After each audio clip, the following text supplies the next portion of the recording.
berjalan dalam firman-Mu, hatiku siap.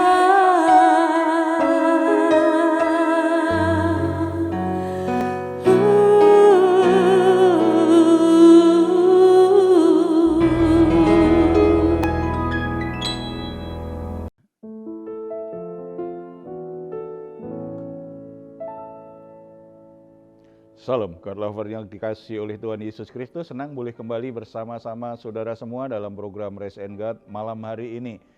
Kita bersuka cita karena kita tahu bahwa Bapa kita di surga selalu menyertai kita. Dia menginginkan hal-hal terbaik itu terjadi dalam hidup kita, supaya melalui kebaikan yang Dia berikan kepada kita, kita semua boleh memancarkan karya kasih-Nya yang luar biasa itu.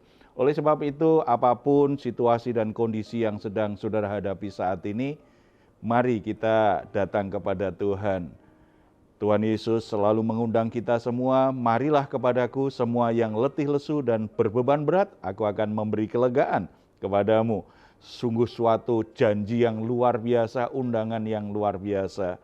Mari hampiri Dia, bawa semua pergumulan hidupmu, semua permasalahan hidupmu, percaya Tuhan akan memberi kelegaan, jalan keluar yang terbaik, kekuatan yang saudara butuhkan untuk menghadapi semuanya.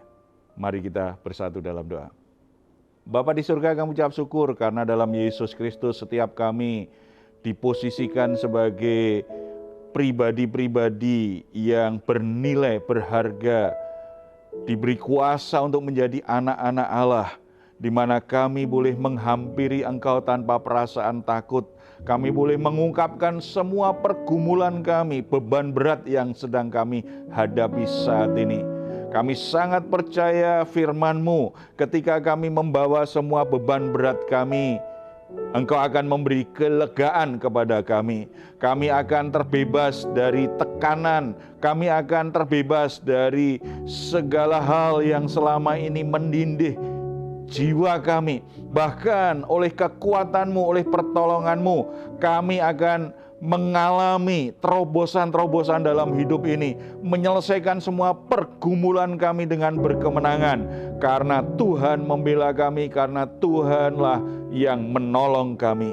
Saat ini kami membawa kurban syukur kepadamu Bapa, pujian penyembahan yang terbaik kami akan persembahkan kepadamu, hati yang terbuka terhadap hadirat Tuhan dan terhadap kebenaran firman Tuhan, kami persembahkan kepadamu. Dalam nama Tuhan Yesus kami berdoa, amin. Terima kasih Tuhan.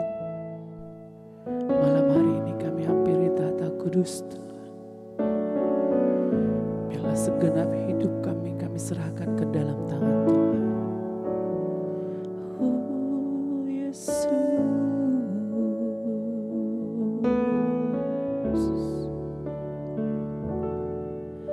Dan ku ingin mengenalmu Tuhan, lebih dalam dari semua yang ku kenal.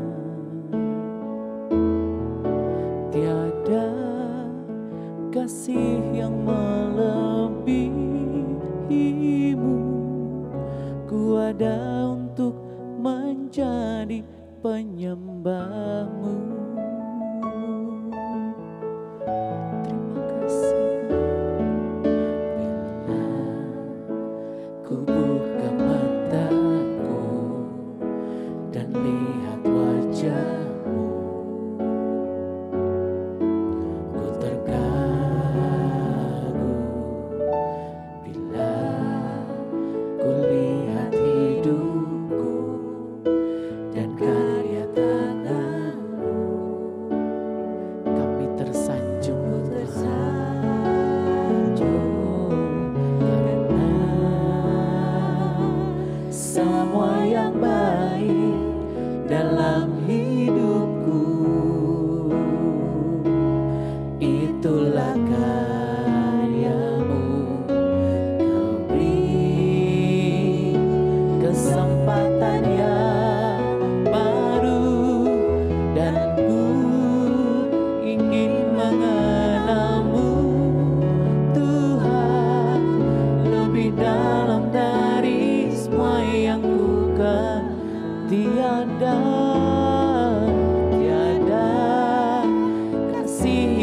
melebihimu, ku ada untuk menjadi penyembahmu, dan ku ingin mengenalmu Tuhan lebih dalam dari semua yang ku kan, sebab tiada kasih yang melebihimu, ku ada untuk menjadi penyembahmu. Haleluya, Yesus, kau layak terima pujian, kau layak diagungkan, glory bagimu. Terima kasih Tuhan buat segala kebaikan-Mu, kemurahan-Mu Tuhan. Haleluya,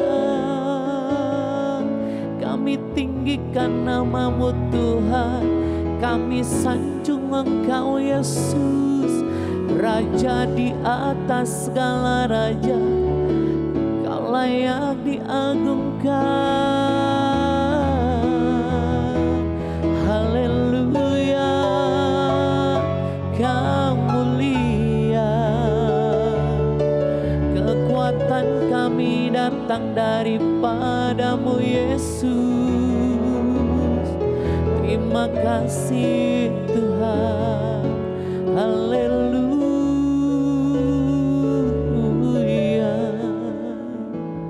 Kau layak disembah.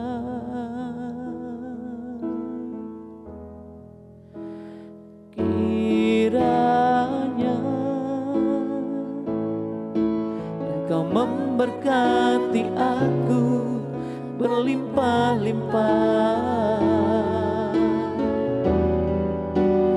dan memperluas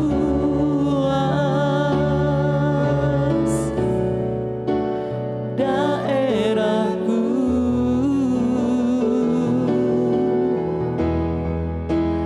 dan kiranya tangan-Mu menyertai aku dan melindungi aku daripada malapetaka, sehingga kesakitan tidak menimpa aku.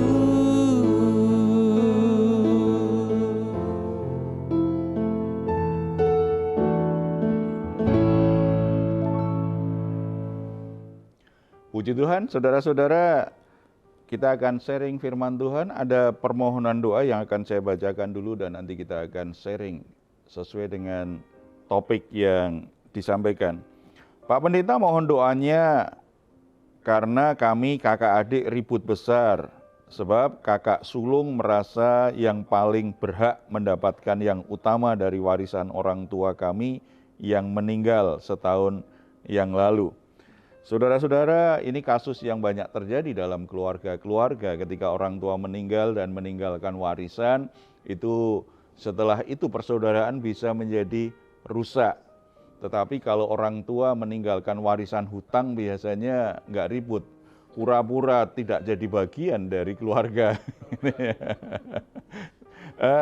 Ini kasus yang banyak terjadi ya, karena kenapa ada orang yang merasa lebih tua, merasa punya hak lebih dari yang lain. Karena memang dalam budaya di Indonesia, bahkan banyak tempat seringkali memang seperti itu. Anak sulung menganggap atau diperlakukan menjadi yang lebih utama dari yang lain. Sangat menarik sekali di Alkitab ada satu kisah yang kita bisa dapat gambaran, ternyata tidak selamanya apa yang diyakini masyarakat itu benar dalam pandangan Tuhan. Kita akan membuka Alkitab kita dari Kejadian pasal 48.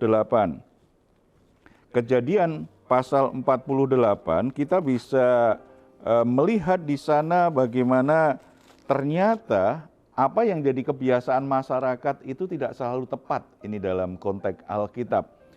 Di situ diceritakan tentang kisah bagaimana Yakub memberkati Manase dan Efraim. Kalau kita perhatikan di situ, Yusuf itu menarik sekali. Yusuf itu punya 2 anak laki-laki dan 2 anak laki-lakinya ternyata dapat warisan dari Yakub itu. Jadi dari Yusuf tidak hanya 1. Kita perhatikan dulu saja. Yakub secara khusus memberkati Yusuf dan kedua anaknya. Coba kita perhatikan ayat yang keempat dan 5. Serta berfirman kepadaku, akulah yang membuat engkau beranak cucu dan aku akan membuat engkau bertambah banyak dan menjadi sekumpulan bangsa-bangsa. Aku akan memberikan negeri ini kepada keturunanmu untuk menjadi miliknya sampai selama-lamanya. Maka sekarang kedua anakmu yang lahir bagimu di tanah Mesir, sebelum aku datang kepadamu ke Mesir, akulah yang empunya mereka.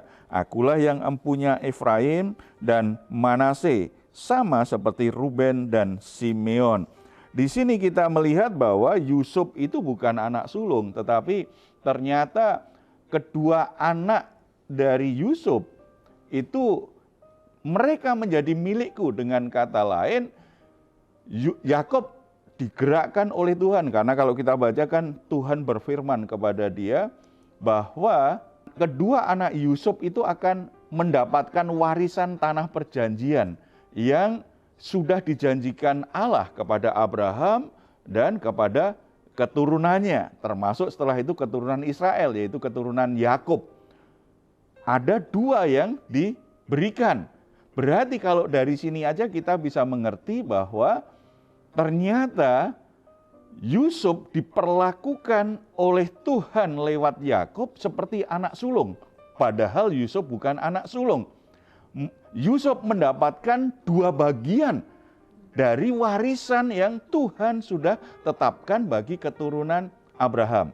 Dari sini kita bisa mengerti bahwa apa yang jadi kebiasaan masyarakat tidak selalu pas.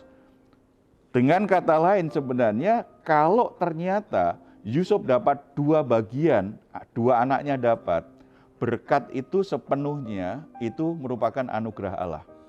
Allah yang menetapkan siapa yang akan diberkati dan orang itu diberkati berapa banyak, itu Allah yang menetapkan.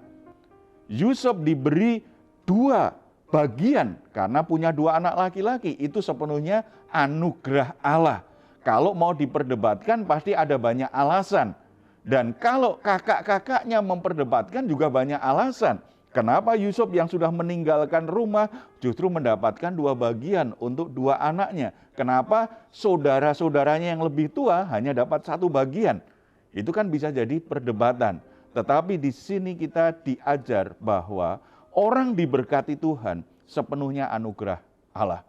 Kalau itu anugerah, bicara anugerah, berarti bicara bukan karena dia lebih baik dari yang lain, bukan karena dia lebih hebat dari yang lain, bukan dia anak urutan keberapa. Tidak, karena Tuhan ingin memberikannya kepada dia. Itu namanya anugerah. Pemberian cuma-cuma kepada orang yang sebenarnya tidak layak menerimanya. Apa yang diterima oleh Yusuf itu seharusnya anak yang lebih tua, terutama yang sulung, tetapi ternyata tidak mendapatkannya. Dan ketika Yakub kemudian memberkati kedua anak itu, tidak hanya memberkati Yusuf tetapi juga memberkati kedua anak itu, agak aneh memberkatinya karena Yakub itu menyilangkan tangannya. Bukan seperti ini misalnya, anak sulung biasanya diberkati dengan ditumpangin tangan kanan, yang adiknya dengan tangan kiri. Tetapi Yakub ternyata tidak melakukannya seperti itu. Dia menyilangkan tangannya sehingga tangan kanannya itu justru ditumpangkan ke atas kepala yang bungsu, yaitu Efraim. Sementara Manase dengan tangan kirinya mengucapkan berkat kepada 2 cucunya ini. Ketika Yakub Yusuf kemudian mengingatkan, ayah, yang tua itu yang lebih tua Manasye, kenapa tangan kananmu kepada Efraim? Yakub berkata apa? Kalau kita baca, aku tahu anakku, aku tahu. Ayat 19 ya, ia juga akan menjadi suatu bangsa dan ia juga akan menjadi besar kuasanya, walaupun begitu adiknya akan lebih besar kuasanya daripadanya dan keturunan adiknya itu akan menjadi sejumlah bangsa yang besar. Di sini kita mengerti lagi, orang diberkati Tuhan sepenuhnya anugerah Tuhan. Efraim ini anak yang kecil, tetapi ternyata mendapatkan berkat lebih besar dan Tuhan punya rencana lebih besar daripada Manasye kakaknya. Tuhan berdaulat untuk menetapkan siapa yang akan diberkati dan orang itu akan diberkati sebanyak apa, orang itu akan sebesar apa kehidupannya setelahnya. Tuhan berkata Manasye tetap jadi bangsa yang besar, tetapi adiknya akan lebih besar. Nah, di sini kita tahu ternyata tidak seperti pandangan banyak orang. Kalau bicara tentang berkat Tuhan, itu tidak ditentukan oleh kebiasaan suku kita, kebiasaan keluarga kita, kebiasaan masyarakat. Ditentukan sepenuhnya kedaulatan Tuhan kepada siapa berkat itu ditujukan. Mungkin di antara kita akan bertanya, bukankah sudah sepantasnya anak yang sulung itu mendapat bagian yang lebih banyak, dapat prioritas? Banyak di antara kita pasti berpikir seperti itu. Kita perhatikan beberapa poin yang penting dari situ.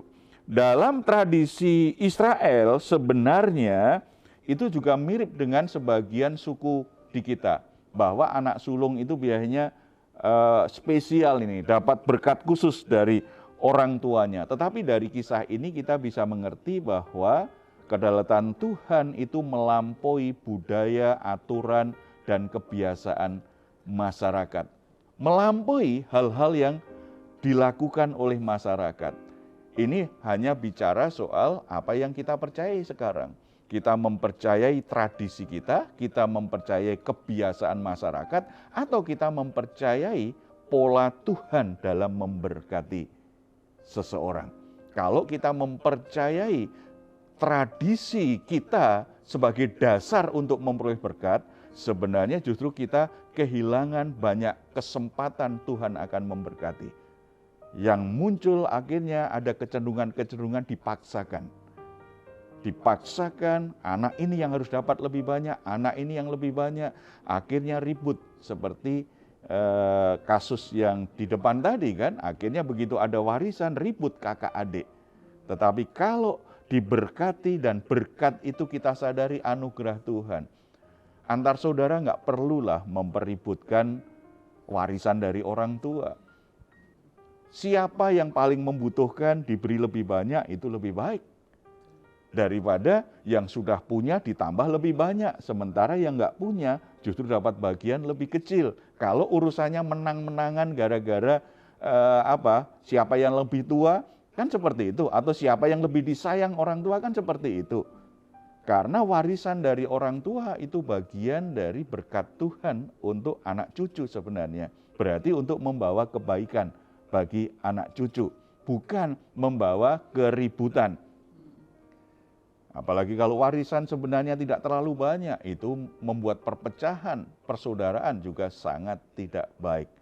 Tuhan mengajar kita, kamu diberkati karena sepenuhnya anugerah. Mungkin kamu tidak mendapat bagian yang pantas dari keluargamu. Mungkin kamu tidak mendapatkan bagian yang cukup dari orang tuamu. Tetapi dalam kedaulatan Tuhan, Tuhan bisa memberkatimu melampaui saudara-saudaramu yang lain yang mendapat lebih banyak dari warisan orang tuamu. Jadi Bapak Ibu saudara-saudara yang dikasihi Tuhan, mungkin saudara juga sedang bergumul soal hal ini.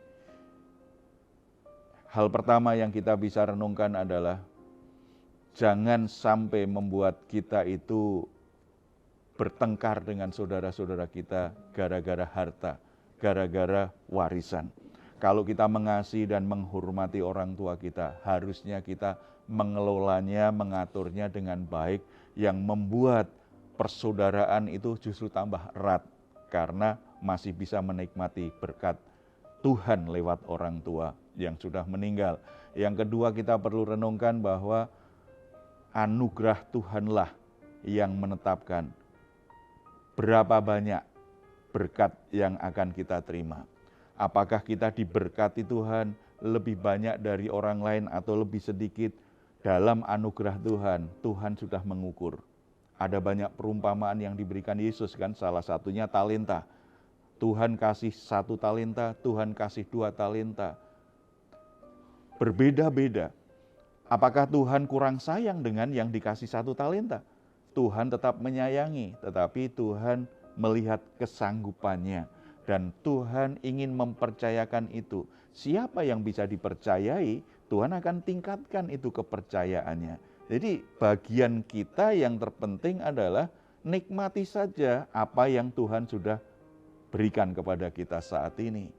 Apa yang ada dikelola dengan sebaik-baiknya. Mungkin memang tidak sebaik, tidak sebanyak orang lain. Nggak ada masalah.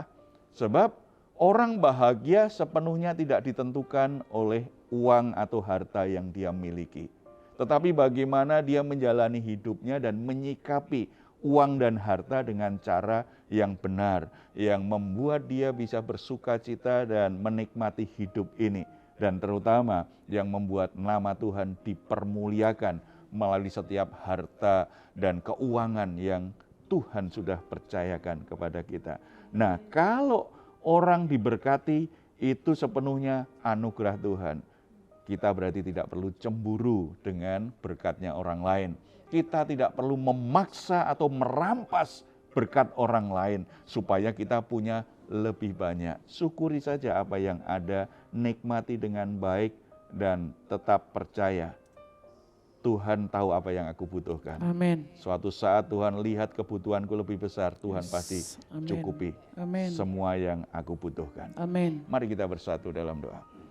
Bapa di surga, kami ucap syukur karena anugerah-Mu sempurna bagi kami. Bahkan setiap kami Tuhan sudah tetapkan. Tidak hanya posisi kami di mana, masa depan kami seperti apa, tetapi Tuhan sudah menetapkan berkat-berkat yang akan kami terima. Bahkan posisi tertentu di mana kami akan memperoleh berkat yang spesial itu juga ditentukan oleh anugerah-Mu. Bukan karena kebaikan, kehebatan yang kami miliki. Yusuf lakukan bagiannya sebagai pribadi yang sungguh-sungguh menjaga integritasnya di hadapan Tuhan, di hadapan pemimpinnya, mengerjakan segala sesuatunya dengan sebaik-baiknya, tidak membiarkan akar pahit tumbuh di hatinya walaupun pernah diperlakukan sangat jahat oleh saudara-saudaranya, mengalami situasi yang begitu buruk dalam perjalanan hidupnya. Tetapi karena Tuhan melihat dia sanggup untuk mengelola, untuk dipercaya dengan berkat-berkat yang lebih besar, maka Tuhan akhirnya percayakan 2 bagian dari warisan yang dia terima untuk kedua anaknya.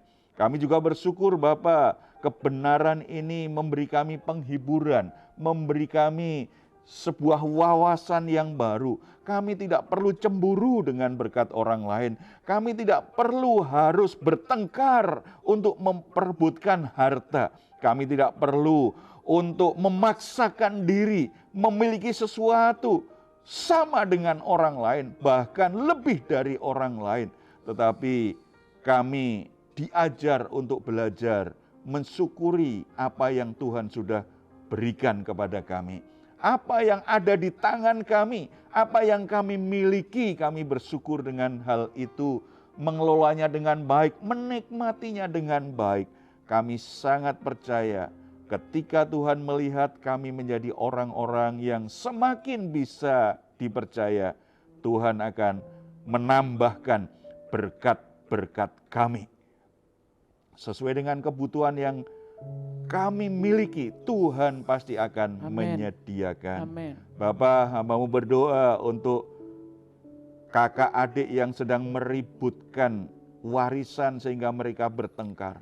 Tuhan lembutkan hati mereka, Yes. Tuhan buka Amen. pikiran mereka terhadap kebenaran, Amin. supaya mereka boleh menyelesaikannya dengan damai. Yes, Tuhan. Mereka bisa menghargai orang tua yang sudah meninggalkan warisannya dengan cara mengaturnya sebaik-baiknya.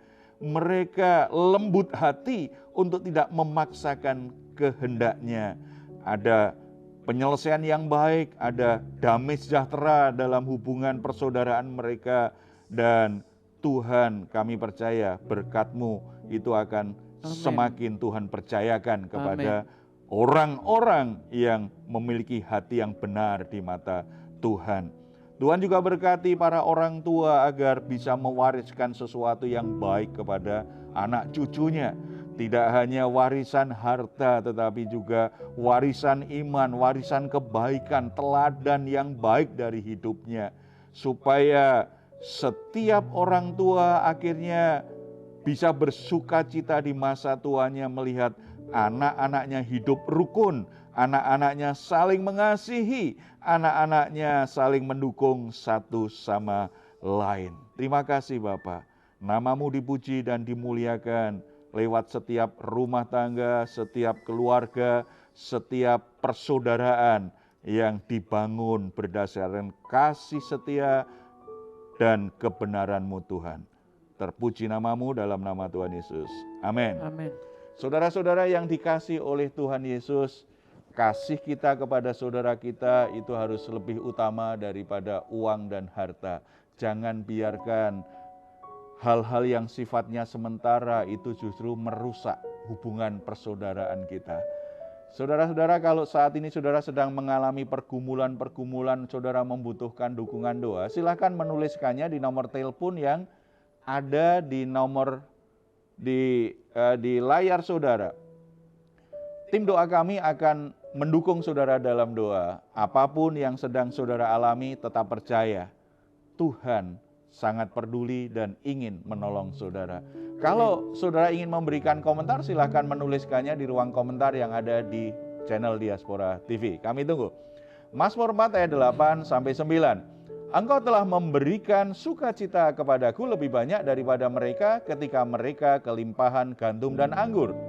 Dengan tentram aku mau membaringkan diri lalu segera tidur. Sebab hanya Engkaulah ya Tuhan yang membiarkan aku diam dengan aman. Puji Tuhan, selamat malam, selamat beristirahat. Tuhan Yesus memberkati kita semuanya. Salam. Kiranya Engkau memberkati aku berlimpah-limpah dan memperluas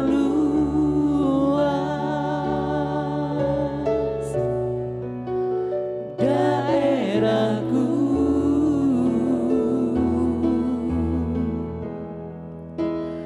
Dan kiranya tangan-Mu menyertai aku dan melindungi aku dari